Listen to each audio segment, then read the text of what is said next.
হাসিনা দিল্লিতে বসে তাদেরকে দিক নির্দেশনা দিচ্ছে।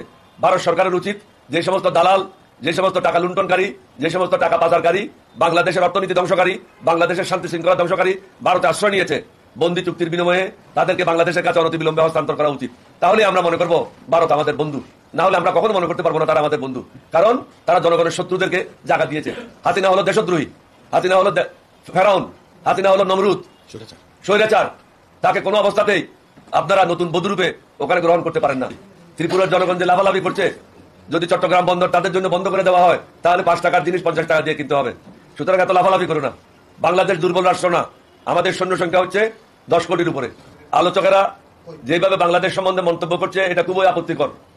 ভারত সরকারের উচিত হবে অনতিবিলম্বে তাদের মুখ বন্ধ করা, কারণ এই ধরনের ঘটনা নতুন নয়, বহু দেশে বহু সময় হয়েছে।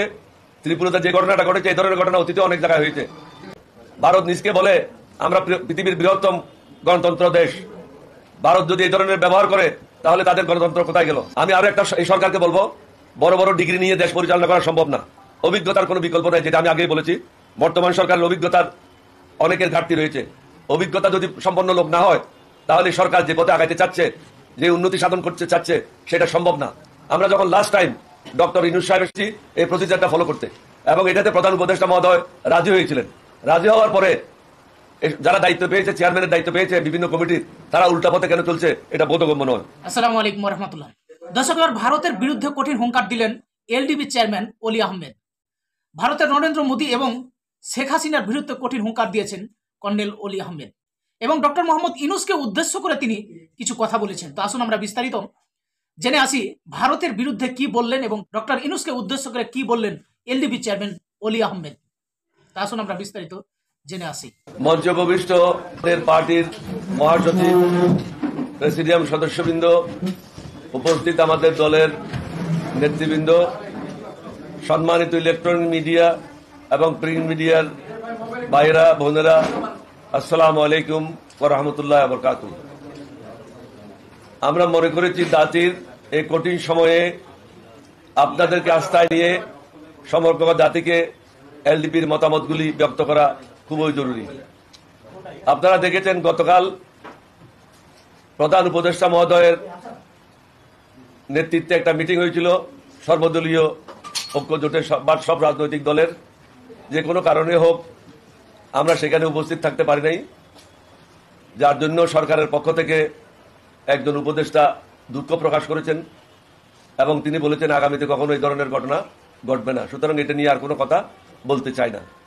আমরা মিটিংয়ে থাকি বা না থাকি, আমাদের বাংলাদেশের ব্যাপারে যে বক্তব্য সেটা অত্যন্ত স্পষ্ট, এবং ভারতকে এটা বুঝতে হবে আমরা মুক্তিযোদ্ধারা এখনো জীবিত, এবং যারা আমরা সামরিক বাহিনীতে ছিলাম, মুক্তিযুদ্ধে অংশগ্রহণ করেছিলাম, আমাদের সহকর্মী যারা সিভিলিয়ান ছিল তারা এখনো জীবিত। বাংলাদেশ একটি স্বাধীন সার্বভৌম রাষ্ট্র। এখানে লেঙ্গুর দর্জি ছিল শেখ হাসিনা, ভারতের দালাল। আজকে বাংলাদেশ শহীদ রাষ্ট্রপতি জিয়াউর রহমানের মৃত্যুর ভারতের বিরুদ্ধে না, আমরা কোন দেশের বিরুদ্ধে না। আমরা ইসলাম ধর্মের অনুসারী, সকলের কাছে আমরা কৃতজ্ঞ। যারা যখনই আমাদেরকে সাহায্য করেছে, সহযোগিতা করেছে, কৃতজ্ঞতার সাথে আমরা সেটা স্মরণ করি। তবে বেশি গুতাগুতি করলে ভালো হবে না। ভারতের বিভিন্ন জায়গা থেকে ইউটিউবাররা, আলোচকেরা যেভাবে বাংলাদেশ সম্বন্ধে মন্তব্য করছে এটা খুবই আপত্তিকর। ভারত সরকারের উচিত হবে অনতিবিলম্বে তাদের মুখ বন্ধ করা, কারণ এই ধরনের ঘটনা নতুন নয়, বহু দেশে বহু সময় হয়েছে। ত্রিপুরাতে যে ঘটনাটা ঘটেছে এই ধরনের ঘটনা অতীতে অনেক জায়গায় হয়েছে। এটা দুঃখজনক, এটা অত্যন্ত অপমানজনক। ভারতের জন্য এটা অত্যন্ত অপমানজনক। আমি জানি না ভারত কিভাবে দেখছে এটা। ভারত নিজকে বলে আমরা পৃথিবীর বৃহত্তম গণতন্ত্র দেশ। ভারত যদি এই ধরনের ব্যবহার করে তাহলে তাদের গণতন্ত্র কোথায় গেল? তারা যে আজকে বর্তমান যে ভারতের সরকার, তারা যে একদলীয় শাসন ভারতে কায়েম করেছে, হিন্দুত্ববাদী কায়েম করেছে, এটা কখনো কাম্য নয়। আমরা বাংলাদেশে চাই জাতি, ধর্ম, দল, মত নির্বিশেষে সবাই এই দেশের নাগরিক হিসেবে বসবাস করুক। ভারতের উচিত হবে বাংলাদেশে আর নতুনভাবে কোনো দালাল যেন সৃষ্টি না করে বাংলাদেশের মানুষের সাথে মিলেমিশে তারা তাদের রাষ্ট্র পরিচালনা করবে। আমরা আমাদের রাষ্ট্র পরিচালনা করব। যার যেখানে সাহায্যের প্রয়োজন পড়বে আমরা একে অপরকে সাহায্য করব। তবে শত্রুতামূলক যে মনোভাব, মমতা ব্যানার্জি আপনি যে বক্তব্যটা রেখেছেন অত্যন্ত আপত্তিকর। আপনার উচিত আগে মোদীকে বলে ভারতের প্রত্যেকটা রাষ্ট্রে জাতিসংঘের শান্তি মিশন ওখানে কায়েম করা। মুসলমানদের উপরে যে জুলুম হচ্ছে ভারতে, সেটা সশক্ত যেন শান্তি মিশন দেখতে পায়। বাংলাদেশে হিন্দুদের উপর কোনো ধরনের জুলুম করা হচ্ছে না। এইবার যেভাবে দুর্গাপূজা করেছে, বাংলাদেশে বোধহয় গত 50 বছর 60 বছর এই ধরনের দুর্গাপূজা হিন্দুরা করতে পারে নাই। শান্তিপূর্ণভাবে হয়েছে এবং মুসলমানেরা পূজার মণ্ডপ পাহারা দিয়েছে। এটা একটা বিরল ঘটনা। অথচ আপনারা মুসলমানদেরকে নামাজ পড়ার সময় পুলিশ দিয়ে লাথি দেন। বাংলাদেশে এই ধরনের ঘটনা কখনো ঘটে না। সুতরাং আপনারা যদি মনে করেন এখন অন্তর্বর্তীকালীন সরকার আছে, দুর্বলতা আছে, হাসিনার দালালেরা বিভিন্ন জায়গায় আছে, এটা বাবা মোটেও সঠিক হবে না। আমাদের যে যুব সমাজ, তাদের সংখ্যা প্রায় 12 কোটির মতো। এই যুব সমাজ 12 কোটি হলো আমাদের সেনাবাহিনীর সদস্যদের মতো। বাংলাদেশকে সহজভাবে নেওয়া উচিত হবে না। বাংলাদেশ হলো 303 বুলেটের মতো, ছোট ছিদ্র করে ঢুকবে, বড় ছিদ্র করে বের হবে। সুতরাং যাই কিছু হচ্ছে আলাপ আলোচনার মাধ্যমে সমাধান করেন এবং আপনাদের ইউটিউবারদেরকে বন্ধ করেন, বাংলাদেশের বিরুদ্ধে মিথ্যা প্রচারণা বন্ধ করেন। না হলে আমাদের পক্ষ থেকে আমাদের লোকদেরকে আমরা বলবো তোমরাও ভারতের বিরুদ্ধে প্রচারণা শুরু করো। তাহলে কি হবে? দুই দেশের মধ্যে উত্তেজনা হবে। দুই দেশের মধ্যে উত্তেজনা হলে আপনারা মনে করছেন বাংলাদেশ ছোট দেশ, কিন্তু বাংলাদেশের অনেক বন্ধু দেশ আছে যারা নিউক্লিয়ার পাওয়ার আছে। সুতরাং এত সহজভাবে জিনিসটা নেবেন না। It is unipolar world. বাংলাদেশেরও বন্ধু আছে যারা সমস্যা হলে বাংলাদেশের পাশে দাঁড়াবে। ডক্টর ইউনূসের হাতকে আমরা শক্তিশালী করার জন্য যা যা করা প্রয়োজন, বর্তমান সরকারকে শক্তিশালী করা যা যা প্রয়োজন, এলডিবির পক্ষ থেকে আমরা সেটাই করব। আমি যেভাবে হোক দোষরদেরকে চিহ্নিত করেন, চিহ্নিত করে তাদের তালিকা প্রস্তুত করেন। তাদেরকে বদলি করার সমাধান নয়, তাদেরকে চাকরি থেকে বরখাস্ত করেন এবং তাদের বিরুদ্ধে ইনকোয়ারি করেন। এমন কোন কর্মকর্তা আওয়ামী লীগের পাবেন না, আওয়ামী লীগের ইউনিয়ন লেভেল থেকে সর্বোচ্চ লেভেল থেকে এমন কোন নেতা পাবেন না যার কাছে 50 কোটি টাকা থেকে কয়েকশো কোটি টাকা নাই।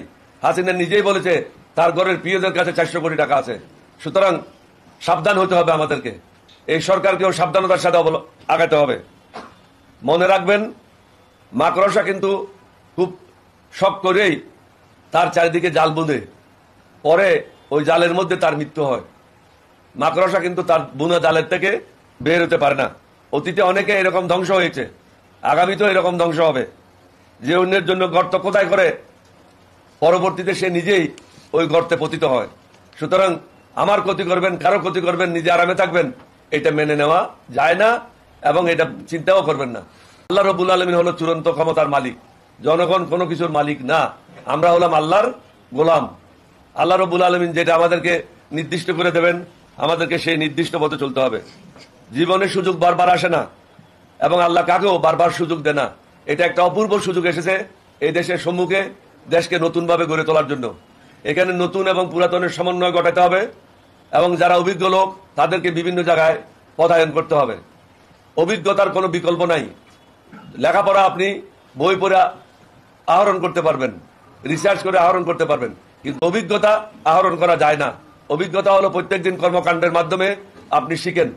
আমরা যেভাবে রাষ্ট্র পরিচালনা শিখেছি 1975 থেকে নিয়ে 1981 পর্যন্ত, এরপরেও 3 বার মন্ত্রী ছিলাম, সফলতার সাথে কাজ করেছি। 6 বার এমপি ছিলাম, সফলতার সাথে কাজ করেছি।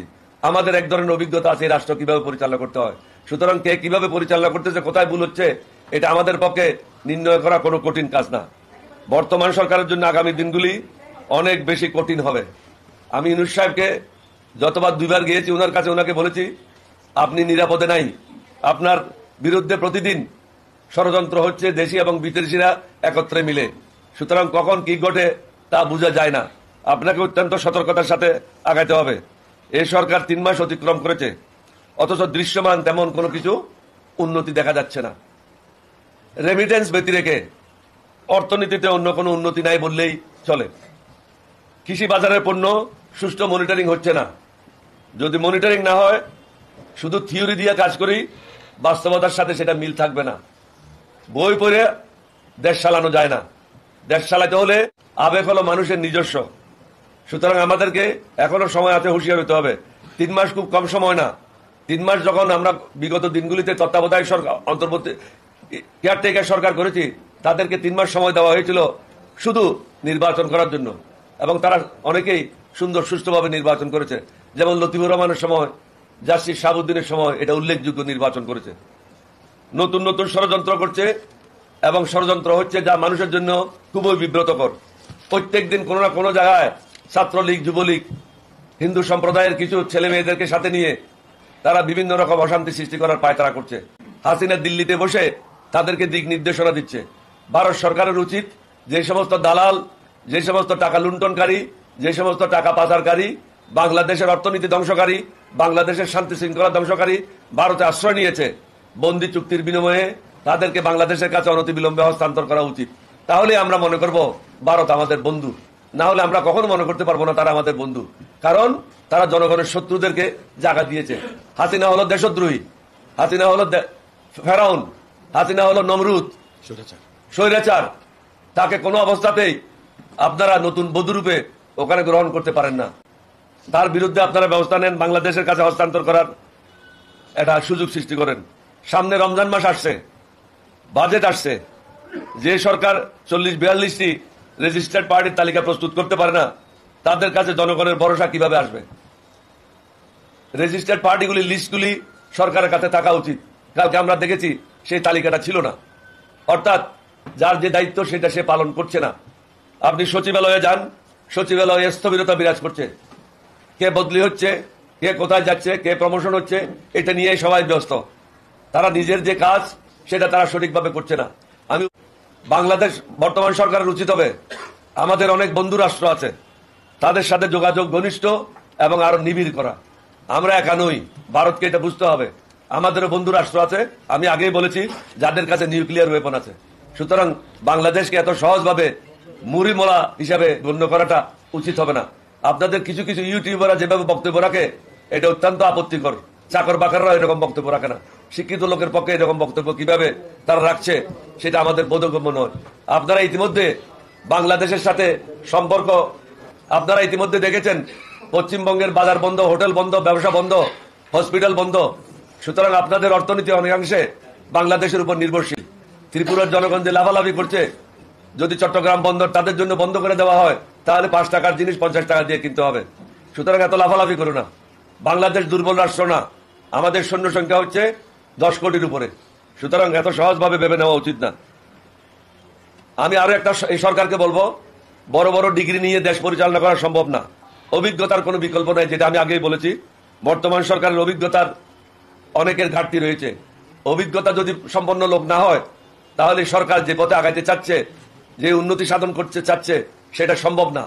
আমরা যখন লাস্ট টাইম ডক্টর ইউনূস সাহেব এসেছি এই প্রসিজারটা ফলো করতে, এবং এটাতে প্রধান উপদেষ্টা মহোদয় রাজি হয়েছিলেন। রাজি হওয়ার পরে যারা দায়িত্ব পেয়েছে, চেয়ারম্যানের দায়িত্ব পেয়েছে বিভিন্ন কমিটির, তারা উল্টা পথে কেন চলছে এটা বোধগম্য নয়। বর্তমান সরকারকে অনভিজ্ঞতা এবং ষড়যন্ত্রের মাসুল দিতে হবে, এটাই সত্য। এখানে অনভিজ্ঞ লোক অনেককে আপনারা সম্পৃক্ত করেছেন, বিতর্কিত অনেক লোকদেরকে আপনারা সম্পৃক্ত করেছেন। হাসিনার তাবেদার বাহিনীরা এখনো সরকারি চাকরিতে বহাল আছে বিভিন্ন জায়গায়, আমি একটা জায়গায় বলবো না, বিভিন্ন জায়গায়। সুতরাং তারা হাসিনার কাজ করবে, আপনার কাজ করবে না। এখনো কোনো বড় দুর্নীতিবাজ ধরা পড়ে নাই, এটাই দুঃখের বিষয়। এখনো কোনো বড় দুর্নীতিবাজ 3 মাস হয়ে যাচ্ছে ট্রায়ালে যায় নাই। কেন যায় নাই? বড় বড় যে সমস্ত ব্যবসায়ীরা বলেছিল তোমার সাথে জীবনেও থাকবো, মৃত্যুর পরেও থাকবো, তাদের এখন কোথায়? তারা, তাদের সম্বন্ধে কোনো ব্যবস্থা নেওয়া হচ্ছে না কেন? এই নজরুল বলেছিল হাসিনার সরকার বারবার দরকার। এই নজরুলকে কি করেছেন আপনারা? জেলখানায় থাকলে তো হবে না, তাকে ফ্লোরে শোয়ে দেন। ফ্লোরে শোয়ে তার কাছে যে অবৈধ টাকাগুলি আছে এগুলো উদ্ধার করেন। বড় বড় ব্যবসায়ীরা যে সমস্ত অবৈধ টাকা নিয়ে বসে আছে, বড় বড় অফিসাররা যেভাবে টাকা রোজগার করেছে অবৈধভাবে, তাদেরকে আর্মি ব্যারেকে বা পুলিশের ব্যারেকে ফ্লোরে শোয়ে দেন এবং তাদের কাছ থেকে জনগণের টাকাগুলি উদ্ধার করার ব্যবস্থা নেন। তাদেরকে জেলে দিয়ে তো আমার লাভবান হব না। আমরা লাভবান হব যখন জনগণের টাকাগুলি আমরা তাদের কাছ থেকে উদ্ধার করতে পারবো। সরকারকে এটা বুঝতে হবে, অনেকগুলি শূন্য যদি পাশে বসান, পাশে যদি 1 না থাকে, 2 না থাকে, এই শূন্যগুলির কোনো দাম নাই। আপনারা কিন্তু এখন একটার পাশে একটা শূন্য যোগ করতেছেন, দালালদেরকে একত্রিত করতেছেন, দালালদেরকে বিভিন্ন জায়গায় পদায়ন করছেন। তাদের কাছ থেকে নতুন জেনারেশনের জন্য মঙ্গল কিছু কামনা করবেন না। এলডিপি আপনাদের সাথে আছে, এলডিপি আপনাদের সাথে থাকবে, শক্তভাবে থাকবে, কাপুরুষের মতো থাকবে না। যদি মাঠে ময়দানে আপনাদেরকে সাহায্য করার জন্য সংগ্রাম করতে হয়, আমরা থাকবো। কিন্তু আপনারা যদি ফেল হয়ে যান তাহলে জাতির জন্য একটা বিপর্যয় আসবে। আপনারা সময়টা নির্ধারণ করেন এবং নিজকে সামাল দেওয়ার জন্য ব্যবস্থা করেন। আপনাদের মধ্যে অনেকে বেসামাল আছে, মনে হয়েছে মন্ত্রী হয়েছে, ফ্ল্যাগ উড়াচ্ছে, অনেক কিছু হয়ে গেছে। অনেক কিছু হয় নাই। আপনারা ফ্ল্যাগ পান নাই, আপনারা মন্ত্রিত্ব পান নাই, বরং 18 কোটি মানুষের দায়িত্ব আপনারা পেয়েছেন। সেই দায়িত্বটা কিভাবে পালন করবেন, মেহরবানি করে সেটা বোঝার চেষ্টা করেন। বাজার নিয়ন্ত্রণ খুবই কঠিন বিষয়। সিন্ডিকেটের হাত থেকে এখনো মুক্ত হয় নাই, চাঁদাবাজদের হাত থেকে এখনো মুক্ত হয় নাই। এই চাঁদাবাজিতে শুধু রাজনৈতিক দলের সদস্যরা না, পুলিশের সদস্যরা এটার সাথে জড়িত। পুলিশ যদি জড়িত না থাকে, কোন থানায় চাঁদাবাজি হতে পারবে না। আমি মনে করি প্রধান উপদেষ্টা মহোদয়ের উপর উচিত হবে আপনি দিক নির্দেশনা দেন প্রত্যেকটা ওসিকে, যে আপনার থানায় যদি, আপনার এলাকায় যদি কোনো অন্যায় কাজ সংগঠিত হয়, তাহলে আপনাকে এটার জন্য দায়িত্ব নিতে হবে, আপনার বিরুদ্ধে ব্যবস্থা নিতে হবে, আপনাকে চাকরিচ্যুত করা হবে। আপনার এলাকাতে যদি চাঁদাবাজি হয়, আপনাকে জেলে দেওয়া হবে, আপনাকে শাস্তি দেওয়া হবে। এই ধরনের জবাবদিহিতা নিশ্চিত না করতে পারলে চাঁদাবাজদেরকে বন্ধ করা যাবে না। চাঁদাবাজেরা 60-40-তে চলে যায়। আপনারা বুঝেছেন 60-40 কি? যারা সরকারে আছে তারা হলো 60%, যারা সরকারে নাই তারা হলো 40%। 60-40-তে চলে যায় সবসময়। এইগুলি বন্ধ করতে হবে। পুলিশের পক্ষে এটা বন্ধ করা খুবই কঠিন বিষয় নয়। সবচেয়ে গুরুত্বপূর্ণ বিষয় হচ্ছে, সরকার এসেছে ক্ষমতায় প্রায় 3 মাস। জনগণের রক্ষিত টাকা ব্যাংকে আছে, কিন্তু আমি আমার টাকা উত্তোলন করতে পারছি না। এটার জন্য প্রধান উপদেষ্টা মহোদয় কি উত্তর দেবেন? আমার টাকা আমি পাচ্ছি না, কি কারণে পাচ্ছি না? তাহলে আপনারা 3 মাস কি কাজ করলেন? আমি যদি ব্যাংকে যাই, আমার প্রয়োজন 5 লক্ষ টাকা, আপনি আমাকে দিচ্ছেন 5,000 টাকা। এটা কি আপনি আমাদেরকে দক্ষিণে দিচ্ছেন না দান খয়রাত করছেন? আমার টাকাটা আমাকে ফেরত দেবেন। এটাতে এত সমস্যাটা কোথায়? আপনি এটা ব্যবস্থা নেন, জনগণের দুঃখ দুর্দশা বোঝার চেষ্টা করেন। আগামীতে রমজান মাস আসছে, এই সমস্যা আরো প্রকট আকার ধারণ করবে। এখন থেকে যদি পদক্ষেপ না নেন, তাহলে বাজার নিয়ন্ত্রণ করাও সম্ভব হবে না এবং মানুষের পকেটে পয়সাও থাকবে না, তার নিজের টাকা ব্যাংকের মধ্যে আটকে থাকছে। সিভিল প্রশাসন এবং পুলিশ প্রশাসন সম্বন্ধে আমি বলেছি, এখনো তারা টাকা নিচ্ছে। আমি নাম বলতে চাই না। একজন ওসি আমার বাসায় আসছে, তাকে জিজ্ঞাসা করলাম তোমার পোস্টিং কোথায় হয়েছে? বলে স্যার অমুক জেলায়। তো অমুক জেলায় পোস্টিং হয়েছে, কোন থানায় গেছো? বলো স্যার এসপির কাছে গেছিলাম, এসপি কে বললাম আমাকে একটা পোস্টিং দেওয়ার জন্য। তখন এসপি বললো 10 লক্ষ টাকা লাগবে। আমি ওকে বললাম এখনো কি টাকা লাগে? বলে স্যার আগে 40 লক্ষ টাকা লাগতো, এখন 10 লক্ষ টাকা লাগে। আপনি কোন ভূমি অফিসে যান, খতিয়ান নতুন হচ্ছে না, সাব রেজিস্ট্রারকে টাকা না দিলে হয় না। একজন সাব রেজিস্ট্রার আপনাদেরকে সার্ভে করে বাইর করতে হবে। ওসিদের কাছে, প্রত্যেকটা সাব ইন্সপেক্টরের কাছে, ইন্সপেক্টরের কাছে একটা রিপোর্ট চান, আপনার কোথায় কোথায় ঘর আছে। এমন কোন ইন্সপেক্টর পাবেন না যার 2-3টা ফ্ল্যাট নাই। এই ফ্ল্যাটটা কোথেকে পেল? এগুলি বের করার দায়িত্ব কার? আপনাদের, অন্তর্বর্তীকালীন সরকারের। এটা কোনো কঠিন কাজ না। মিনিস্ট্রি থেকে একটা সার্কুলার জারি করা হবে, কার কাছে কয়টা ফ্ল্যাট আছে অনতিবিলম্বে সরকারকে অবহিত করো, এবং এই ফ্ল্যাটগুলি কিভাবে পেয়েছো, কিভাবে খরিদ করেছো তার বর্ণনা দাও। তাহলে আপনারা সঠিক তথ্যটা পেয়ে যাবেন। আগামীতে তারা আরো সজাগ হবে। কিন্তু এই ধরনের জবাবদিহিতামূলক কোনো পদক্ষেপ গত 3 মাস 3.5 মাস আমি দেখি নাই। আমি অনুরোধ করব ডক্টর মোহাম্মদ ইউনূস সাহেবকে, আপনি আমার খুব ঘনিষ্ঠ বন্ধু মানুষ, বয়সে আমি আপনার থেকে বড়। আপনার জন্ম 40 সালে, আমার জন্ম 39 সালে। আপনার সাথে আমার দীর্ঘদিনের পরিচয়, আমরা একসাথে অনেক সময় কাটিয়েছি। শক্ত হাতে ধরুন, না হলে ফসকে যাবে। এটাই হলো আমার শেষ বার্তা। শক্ত হাতে ধরুন, না হলে ফসকে যাবে, এবং আফসোস করার সময়ও পাবেন না। আমি হাসিনাকে বলেছিলাম, এই দেশে যে অন্তর্বর্তীকালীন সরকার হবে, এলডিপির পক্ষ থেকে আমরা 3 বছর 3.5 বছর আগে সবাই আগে বলেছিলাম। তখন কিন্তু আমাদের উপর অনেকে ক্ষিপ্ত হয়েছিল, কিন্তু আলটিমেটলি সেটাই হয়েছে। আমরা হাসিনাকেও বলেছিলাম এখনো সময় আছে, ক্ষমতা হস্তান্তর করে শান্তিতে চলে যান। তিনি কিন্তু বিশ্বাস করেন নাই, কারণ তিনি হলেন নমরুদ, তিনি হলেন ফেরাউন, আল্লাহর উপর বিশ্বাস করে নাই। আল্লাহ যে এইভাবে ফেরেশতা নামাই দেবে আসমান থেকে, জিনেরা মাটিতে নেমে আসবে, এটা কেউ বিশ্বাসও করে নেই। এতগুলি লোক আসলো কোথেকে ঢাকাতে? এতগুলি লোক আসা কি সম্ভব? আমি মহাখালীতে দেখেছি 50 লক্ষ উপরে লোক, টঙ্গী থেকে নিয়ে মহাখালী বাজার পর্যন্ত 50 লক্ষের উপরে। এগুলি কি সব মানুষ ছিল? এই মানুষগুলি কোথেকে আসলো? এগুলি ছিল সব জিন আর ফেরেশতারা। আল্লাহ যখন কাকের উপর লাহানত দেয়, এইভাবে লাহানত দেয়। এই উদাহরণটা আমি কয়েকশো বছর আমাদেরকে ধারণ করতে হবে।